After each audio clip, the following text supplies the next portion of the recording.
Hello everyone, आता सध्या समोर व्हिडिओमध्ये तुम्ही जो ड्रेस पाहत आहात सेम तोच ड्रेस आज आपण स्टिच करणार आहोत. तर आर्टिस्टिक स्टिचेस यूट्यूब चॅनलमध्ये आपल्या सर्वांचं मनापासून स्वागत आहे. टेलरिंग कोर्स डे 15मध्ये आपण आज पहिल्या व्हिडिओमध्ये पाहिलेला ड्रेस स्टिच करणार आहोत. तर चला आजचा व्हिडिओ सुरू करू. सुरुवातीला मी या ठिकाणी जो आपला खालचा घेर असतो, कमरेखालचा जो घेर आहे तो मी या ठिकाणी रेडी करणार आहे. तर मी पूर्ण उंची घेतली. पूर्ण उंचीमध्ये 7 इंच ॲड करून एक्स्ट्रा मार्जिन घेऊन प्रॉपरली घडी केली आणि त्यानंतर पुन्हा एक त्रिकोणी घडी केली जी तुमच्या समोर आहे. या ठिकाणी मी 7.5 ते 8 इंचावरती मार्क केले. कपडा जर स्ट्रेचेबल असेल तर थोडंसं कमी घ्यायचं. या ठिकाणी आपला कमर घेर 30 आहे, तर मी थोडासा वाढवून या ठिकाणी 32 इंचाचा कमर घेर घेतलेला आहे. तर बरोबर अंदाज घेऊन 32 इंचावरतीच मार्क करायचं. इथे चौपदरी घडी आहे, तर 8 इंचावरती आपल्याला ती कमरेचं घेर आला पाहिजे. तिथपासून तर खाली आपली जी पूर्ण उंची आहे तर त्या उंचीवरती आपल्याला मार्क करून घ्यायचं आहे. पूर्ण उंची ही 53 येते आहे, तर 53 इंचावरती मार्क करून कट करून घ्यायचा आहे खालचा घेर. अशा पद्धतीने आपली बॉटमचं मेन फॅब्रिक कट करून झालेलं आहे. याच्यावरती आपल्याला अस्तरही सेम पद्धतीत कट करायचं आहे. तुम्ही पाहू शकता किती छान पद्धतीने आपला घेर रेडी झालेला आहे. या ठिकाणी मी घेर कट करत असताना फॅब्रिकची लेंथ आणि या सगळ्या गोष्टींना पाहून कळी पॅटर्नमध्ये मी खालचा घेर कट केलेला आहे. तर त्यासाठी मी खूप इझी मेथड यूज केली जी तुमच्या समोर आहे. खूप सिंपल पद्धतीने आणि फास्ट अशा पद्धतीने ही कटिंग आपली रेडी झालेली आहे. तुम्हाला जर वेगळ्या प्रॉपर मेजरमेंटनी स्टँडिंगमध्ये तुम्हाला जर करायचं असेल तर करू शकता, बट हाईटला प्रॉब्लेम येतो, त्यामुळे मी ही पद्धत यूज केली. अशा पद्धतीने मी 6 कळ्या कट करून घेतलेल्या आहेत. आता आपण जो आपला वरचा बाजूचा भाग असतो तर त्याच्यामध्ये थोडीसा डिझाईन ॲड असल्यामुळे काही मेजरमेंटमध्ये चेंजेस असू शकतात, तर तेही मी या ठिकाणी तुम्हाला सांगते. या ठिकाणी पूर्ण उंची घ्यायची आहे. पूर्ण उंची घेऊन मार्क करायचे. त्यानंतर आपल्याला गळा घ्यायचा. गळ्यासाठी मी 2.25 इंचावरती मार्क केले. शोल्डर हे 2 इंचाची रिक्वायरमेंट असल्यामुळे 2.5 इंचावरती मार्क करायचे. पुढील गळा हा आपला 6 इंचाचा आहे, तर 6 इंचावरती थोडीशी डिझाईन आहे आपली, तर त्या पद्धतीने प्रॉपर मार्क करून डिझाईन ॲड करून घ्यायची आहे. शोल्डर हे आपलं सेम 6 इंचाचा आहे मुंढा, तर तोही मार्क करून घ्यायचा आहे. बॉटम साईडला सुद्धा आपल्याला प्रिन्स कटचा आपल्याला कट द्यायचा आहे पुढे, तर प्रिन्स कटसाठी मी मार्क करून घेतले. 3.5 इंचावरती मार्क केले. शोल्डर जो मुंडा असतो मुंड्यापासून 1 इंचावरती आणि गळ्यापासून 1 इंच, 1.25 इंच खाली अशा पद्धतीने मी प्रॉपर मार्क करून घेतले. जर याची प्रॉपर डिटेलमध्ये अजून व्हिडिओ हवी असेल तर कमेंट करा. एक पुन्हा व्हिडिओ मी रेडी करेल ज्याच्यामध्ये तुम्हाला प्रॉपरली क्लिअर दिसेलही आणि प्रॉपरली मी तुम्हाला या सगळ्या गोष्टी एक्सप्लेन करेन. तर या ठिकाणी मी प्रिन्स कटची कटिंग रेडी करून घेतलेली आहे फ्रंट पार्टसाठी. या ठिकाणी याचं कारण असं की आपली जी कमर आणि जी चेस्ट असते याच्यामध्ये जर 4 इंचापेक्षा जास्त अंतर जर असेल तर आपण जी प्लेन कटिंग करतो त्यामध्ये थोडीशी अडचण येऊ शकते. तर मी या ठिकाणी प्रिन्स कट केलेला आहे फ्रंट साईडला, ज्यामुळे आपल्याला जो गॅप जो असणार आहे तो भरून निघणार आहे 4 इंचाचा.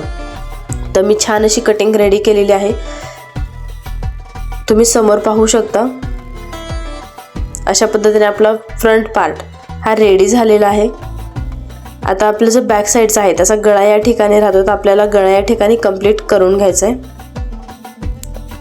अगोदर जे मी चॉकने मार्क केलं होतं त्याची मार्किंग ऑलरेडी आहे, तर मी त्याच्यावरच थोडंसं मार्क केलं आहे. बॅक साईडला सुद्धा आपली सेम 6 इंचाचीच उंची असल्याने 6 इंचावरती मी मार्क करून घेतले. झीप साईड असल्याने झीपसाठी मी मध्ये कट दिलाय आणि यामध्ये अजून एक पॉईंट ॲड केला आहे की 1 इंचाची पट्टी मी या ठिकाणी ॲड केली, जेणेकरून जर झीप मी अटॅच केले तर आपलं जे मेन कटिंगचं जे मेजरमेंट आहे ते मिस्टेकमध्ये येणार नाही आहे, ते प्रॉपरली बॅलन्स होईल. आता आपलं जे मेन फॅब्रिक आहे त्यावरती आपल्याला कटिंग करून घ्यायची आहे. मी बॅक साईडची कटिंग रेडी करून घेते. एकदम छान पद्धतीने फायनल लुक आपला रेडी होतो. या ठिकाणी जर कपड्याची जर कमी असेल तर त्या ठिकाणी तुम्ही थोडेसे जॉईन देऊन काही डिझाईन्स ॲड करून या ठिकाणी प्रॉपरली कटिंग करून घेऊ शकता. अशा पद्धतीने आपला बॅक पार्ट कट करून झालेला आहे. आता आपण घेऊयात आपला फ्रंट पार्ट आणि त्याच्या ज्या प्रिन्स कटच्या ज्या कटिंग आहेत त्या रेडी करून घेऊयात. तर इथे काळजी घ्यायची की एक डाव्या बाजूने असते, एक उजव्या बाजूने असते. तर या ठिकाणी त्या पद्धतीने काळजी घ्या. जर तुम्ही इक्वली बॅलन्स केलं तर कदाचित तिथे तुम्हाला प्रॉब्लेम येऊ शकतो. अशा पद्धतीने आपला फ्रंट पार्टसुद्धा रेडी झालेला आहे. तर फ्रंट पार्टचा जो गळ्याची जी बाजू आहे, तर मी या ठिकाणी जो गळा आहे मेन फॅब्रिकचा तो कट करत नाही आहे. बिकॉज ऑफ स्ट्रेचेबल कपडा असल्यामुळे तो सरकू शकतो. तर मी स्टिच केल्याच्या नंतर मग तो कपडा कट करून घेणार आहे. आता यासाठी आपल्याला जी बाहीसाठीची जी पट्टी होती की जी आपली मेन डिझाईन आहे ड्रेसचं, तर त्याचं मेजरमेंट घेतलं. त्याचं मेजरमेंट मी प्रॉपर बॉडीवरतीच घेतलं होतं. तर त्या ठिकाणी त्याचं प्रॉपर मेजरमेंट हे 42 इंच असं आलं होतं. त्यामुळे मी 42 इंचाची ही पट्टी काढलेली आहे. त्यामध्ये 1 इंच थोडंसं ॲड केलं, म्हणजे 43 इंचाची ही प्रॉपर पट्टी या ठिकाणी आपली आलेली आहे. अशा पद्धतीने आपला अप्पर पार्टसुद्धा पूर्ण कट करून झालेला आहे. आता आपण पुढच्या प्रोसेसला सुरू करूया स्टिचिंगसाठीच्या. तर मी फ्रंट पार्ट रेडी करायला घेतलेला आहे. या ठिकाणी फ्रंट पार्टचे आपण जो प्रिन्स कट जे रेडी केलेलं होतं तर त्याला अस्तर आणि मेन फॅब्रिक वेगळं स्टिच करून अटॅच करण्यापेक्षा वेगवेगळं स्टिच करून मग अटॅच करायचं. आणि त्यामध्ये जर पॉसिबल झालं तर आतल्या बाजूला आपली जी पिकोची मशीन असते, त्या पिकोच्या मशीनवरती तुम्ही जर त्याला बॉक्स टिप दिली, म्हणजे पिकोची जर टिप दिली तर फिनिशिंगसुद्धा खूप छान येते. आणि आतल्या बाजूला जर कपडा टोचणारा असेल तर तो टोचला जात नाही. कधी कधी थोडेसे डिझायनर कपडे असतात तर ते टोचतात. तर त्याला आतमधून बॉक्स टिप द्यायची आहे, म्हणजेच पिकोची टिप द्यायची जेणेकरून ते टोचणार नाहीत. मीही या ठिकाणी याच प्रोसेसला फॉलो करत आहे. आता आपलं फ्रंट पार्टचं तुम्ही पाहू शकता की मी गळा हा सेपरेटच ठेवला होता. तर या ठिकाणी मी त्या अगोदर आपल्याला एक डिझाईन ॲड करायची आहे. त्याचा मी सेंटर पॉईंट घेऊन त्यावरती चॉकने मार्क केले. 1.25 इंचाची मी पट्टी या ठिकाणी कट करून घेतलेली आहे. आणि ती पट्टी गळ्याच्या मध्ये दोन्ही बाजूने फोल्ड करून प्रॉपरली स्टिच करून घेत आहे. हे करत असताना काळजी घ्यायची की बरोबर सेंटर पॉईंटपासून त्याच्या लेफ्ट साईडला आणि राईट साईडला दोन्ही बाजूला अर्ध्या इंचाचा मार्क करून त्यावरती स्टिच केलं गेलं पाहिजे. जर कमी जास्त झालं तर फिनिशिंग खूप खराब येते. या ठिकाणी तुम्हाला तशी काळजी घ्यायची आहे की दोन्ही बाजूने बॅलन्सिंग असेल.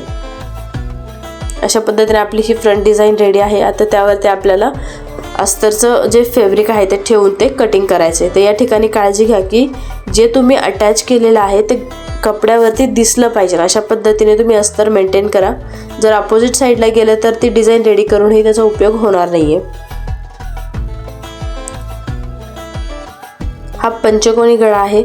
जर प्रॉपरली याला बॅलन्स केलं तर खूप सुंदर दिसतो. या ठिकाणी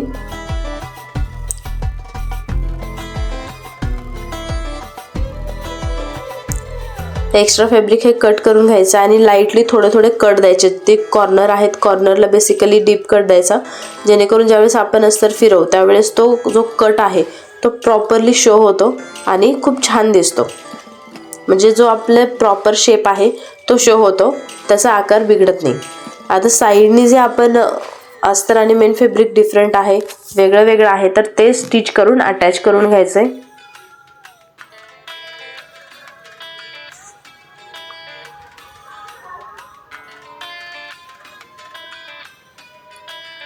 स्टिच करत असताना काळजी घ्यायची की आपलं जे मेन फॅब्रिक आणि अस्तर आहे ते मागे पुढे होता कामा नये.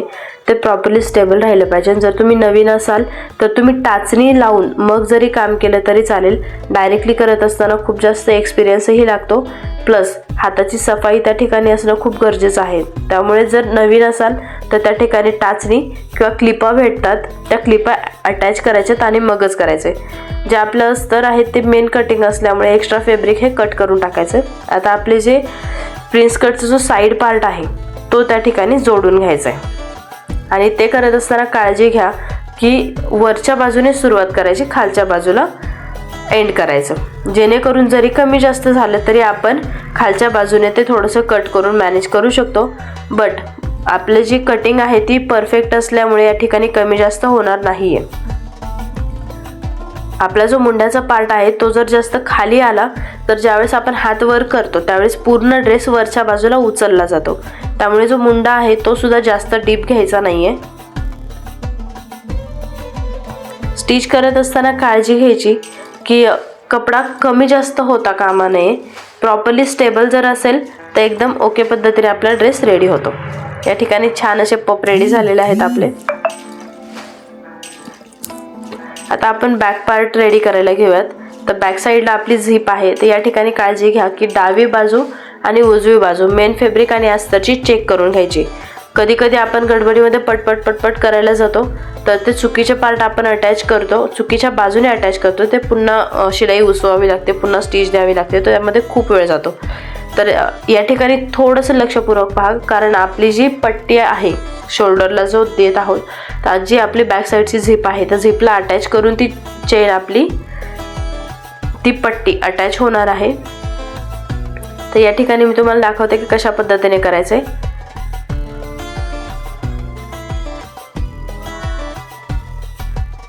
या ठिकाणी तुम्ही समोर पाहू शकता की मी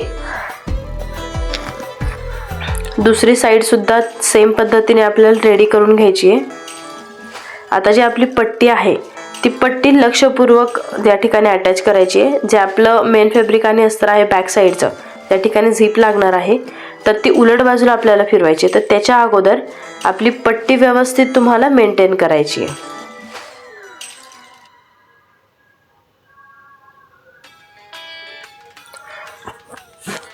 पट्टी आपली शो होणार आहे, त्यामुळे अस्तर आतल्या बाजूला जाईल याची काळजी घ्यायची. तुम्ही समोर पाहू शकता मी कशा पद्धतीने रेडी केले. सेम त्याची जी दुसरी बाजू आहे त्या बाजूनेही आपल्याला सेम स्टिच करायचंय.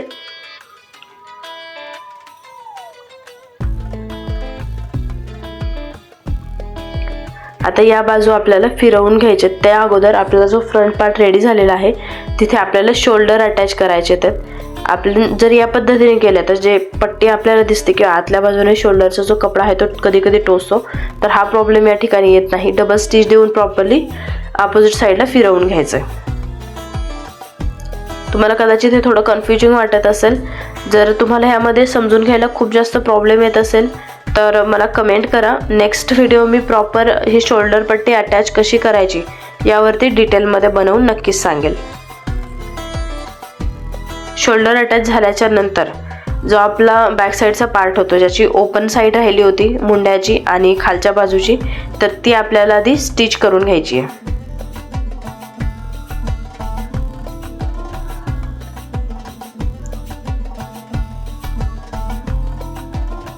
अशा पद्धतीने आपल्या बॅक साईडला छान असं रेडी झालेलं आहे.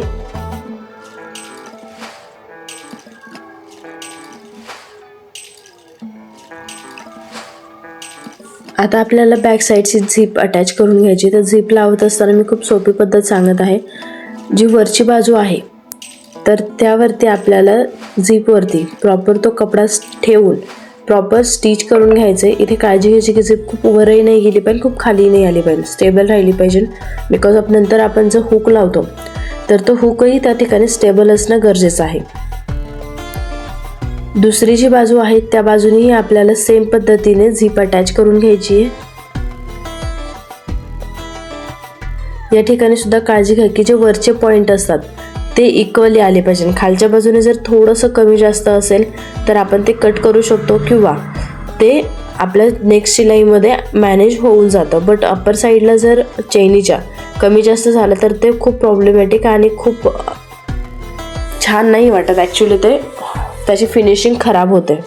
तर मग या ठिकाणी काळजी घ्या की वरच्या बाजूने दोन्ही पॉईंट हे जुळवून आणि व्यवस्थितच आले पाहिजे.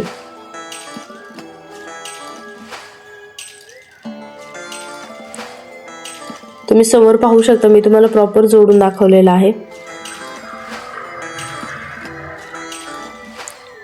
आता या ठिकाणी आपला जो मुंढ्याचा भाग आहे तो आपल्याला आधी रेडी करून घ्यायचा आहे. तर यामध्ये आपला मुंड्याचा जो पॉईंट आहे तो या ड्रेस पॅटर्नमध्ये ओपन राहिलेला आहे.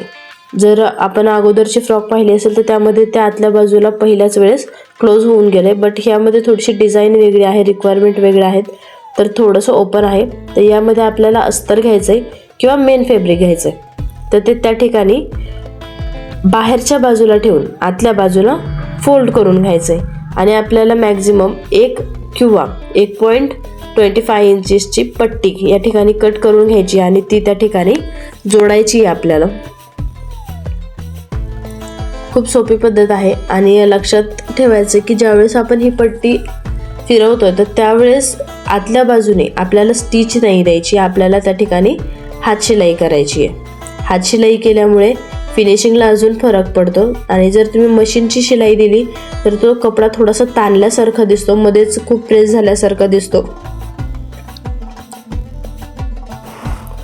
तर या ठिकाणी आपण या पद्धतीने शोल्डरला अस्तरची पट्टी अटॅच करून घेऊ। मला याला हात शिलाई करायची त्यामुळे मी याला लगेच स्टिच देणार नाहीये। आपण आता नेक्स्ट दुसरी बाजू जी आहे तीही सेम पद्धतीने कंप्लीट करून घ्यायची आहे। आपलं जे मेन फॅब्रिक जे शो होणार आहे त्या बाजूने आपल्याला स्टिच द्यायची आहे, ती आतल्या बाजूने फोल्ड करून घ्यायची आणि या ठिकाणी मी थोडंसं अजून त्याला स्ट्रेटनेस येण्यासाठी म्हणजे तो कपडा आहे असा राहण्यासाठी त्याला दाबटीप दिलेली आहे। प्रॉपरली डिटेलमध्ये व्हिडिओ आहे, जसा मी ड्रेस स्टिच केलाय सेम प्रोसेस सेम मेथड मी तुमच्यासोबत शेअर करत आहे।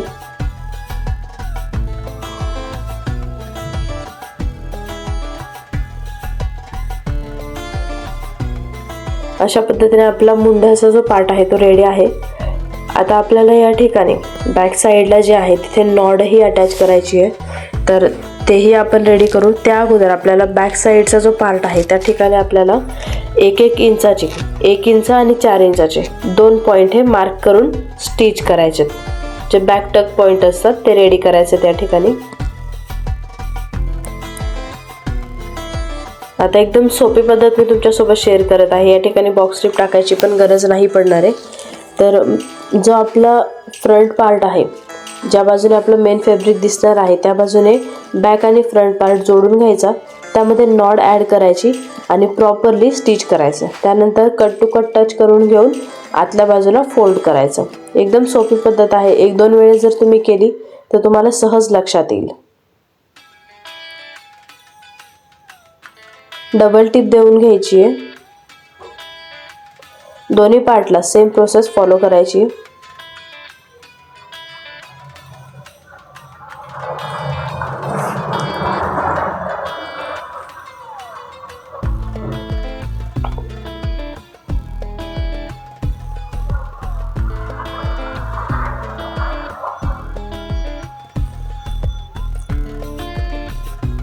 अशा पद्धतीने आपला अपर पार्ट जो आहे तो रेडी झालेला आहे।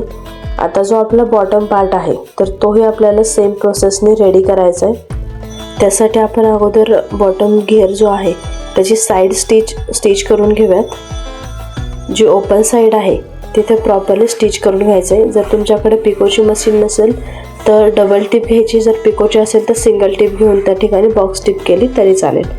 आता जो वरचा भाग आहे त्याला आपला खालचा भाग हा जोडून घ्यायचा आहे। जोडत असताना काळजी घ्या की जो शिलाईचा जो पार्ट आहे खालच्या भागाचा तो वरच्या भागाच्या शिलाईच्या पार्टवरती सेम टू सेम आला पाहिजे। आणि हे करत असताना जर तुम्हाला वरचा भाग आणि खालचा भाग जोडताना प्रॉब्लेम येत असेल तर बॅक साईडला थोड्याशा प्लेट्स घेतल्या तरी चालतात। आता आपण अस्तर सेम पद्धतीत जोडून घ्या। मी कळी पॅटर्न घेतला होता तर मी कळी पॅटर्न या ठिकाणी रेडी करून घेतलाय। जी ओपन साईड आहे त्या ठिकाणी पण स्टिच देऊन घेतले आणि जो वरचा भाग आहे त्याच्या कमरेचं मेजरमेंट आणि याचं मेजरमेंट मी चेक केलंय, सेम असल्याच्या नंतर याची खात्री करून घेऊन मी आता स्टिच करणार आहे। तुम्ही समोर पाहू शकता की मी कुठल्या पद्धतीने किंवा काय प्रोसेस यूज करते स्टिच करत असताना।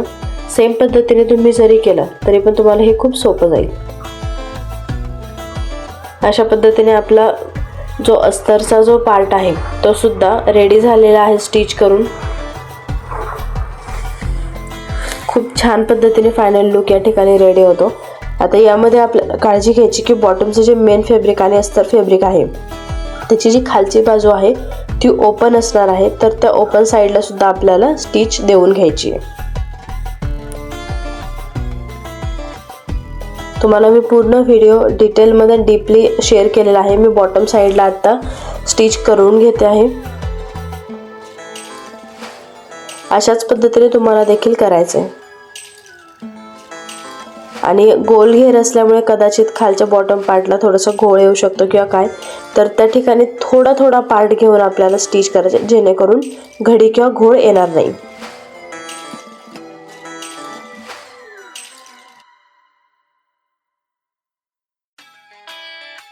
आता मी तुम्हाला या ठिकाणी फायनल पार्ट दाखवणार आहे, जो हात शिलाईचा आहे. तो जो मुंड्याचा भाग आहे त्या ठिकाणी आपल्याला हात शिलाई करवून घ्यायची आहे पूर्णपणे. दोन्ही बाजूने आपल्याला सेम प्रोसेस करायची आहे. या ठिकाणी हात शिलाई करत असताना काळजी घ्या की आपल्या ज्यावेळेस आपण सुई घेतो त्यावेळेस ती सुई थोडीशी पातळ असावी, खूप जाड नाही घ्यायची आहे. आणि जो टाका देतो आपण, तो टाका देत असताना वरच्या कपड्यामधले 2 ते 3 धागे, खालच्या कपड्यामध्ये 2 ते 3 धागे अशा पद्धतीने अटॅच झाले पाहिजे. खूप छान पद्धतीने या ठिकाणी आपली शिलाई जर या प्रोसेसने फॉलो केली तर कंप्लीट होणार आहे. असेच खूप साऱ्या टिप्स मी तुम्हाला टाइम टू टाइम शेअर करत राहणार आहे, पण त्यासाठी तुम्हाला अगोदर चॅनलला सबस्क्राईब करावं लागेल. या ठिकाणी माझी हात शिलाई कंप्लीट झालेली आहे. तर आता मी तुम्हाला फ्रंट पार्ट जो आहे तो दाखवते आहे कंप्लीट होताना.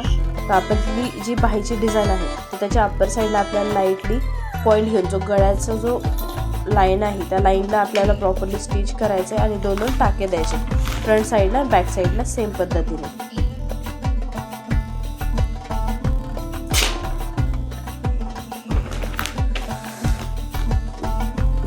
अशा पद्धतीने आपला छानसा ड्रेस या ठिकाणी रेडी झालेला आहे. त्यामध्ये मी नंतर बटन अटॅच केलेत आहे. तुम्हाला जे अवेलेबल असेल ते तुम्ही करू शकता. अशा पद्धतीने आपला खूप छान असा सुंदरसा डिझायनर ड्रेस रेडी आहे. जर तुम्हाला व्हिडिओ आवडला असेल तर चॅनलला लाईक करा, शेअर करा, सबस्क्राईब करा. सर्वात महत्त्वाचं बेल आयकॉन प्रेस करा, जेणेकरून येणाऱ्या सर्व व्हिडिओंचे सर्वात पहिल्यांदा नोटिफिकेशन तुमच्यापर्यंत पोहोचेल.